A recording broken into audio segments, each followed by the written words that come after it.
ফরিদপুরের ভাঙায় দ্রুতগতির একটি বাস চাপায় একই পরিবারের ৩ জন সহ অটোরিকশার ৪ যাত্রী নিহত হয়েছেন। আহত হয়েছেন আরও ৪ জন। ৫ ডিসেম্বর দুপুর ১২টার দিকে ফরিদপুর ভাঙা বরিশাল মহাসড়কের পূর্ব সদরদি এলাকায় এ দুর্ঘটনা ঘটে। পুলিশ ও স্থানীয় সূত্রে জানা গেছে, ভাঙা থেকে টেকেরহাটগামী একটি অটোরিকশা চুমুরদি ইউনিয়নের দিকে যাচ্ছিল। অটোরিকশাটি পূর্ব কৌডুবি সদরদি এলাকায় পৌঁছালে বিপরীত দিক থেকে আসা একটি দ্রুতগতির বাস অটোরিকশাটিকে চাপা দেয়। এতে ঘটনাস্থলেই ৪ জন মারা যান। নিহতদের মধ্যে ফরিদপুরের ভাঙা উপজেলার চুমুরদি ইউনিয়নের পূর্ব সদরদি গ্রামের রহমান শিকদারের পরিবারের ৩ জন রয়েছেন।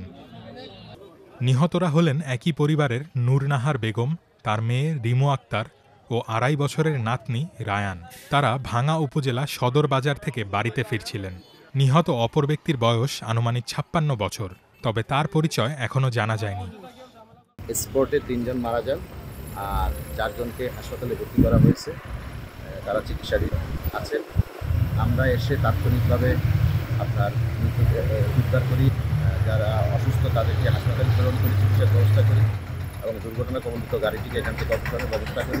বর্তমানে রাস্তা ক্লিয়ার আছে, আমরা এই বিষয়ে আইনগত ব্যবস্থা করব। খবর পেয়ে পুলিশ ও ফায়ার সার্ভিসের কর্মীরা উদ্ধার অভিযান চালায়। আহত ব্যক্তিদের উদ্ধার করে ভাঙা স্বাস্থ্য কমপ্লেক্সে পাঠানো হয়েছে। বাসটি আটক করা হয়েছে।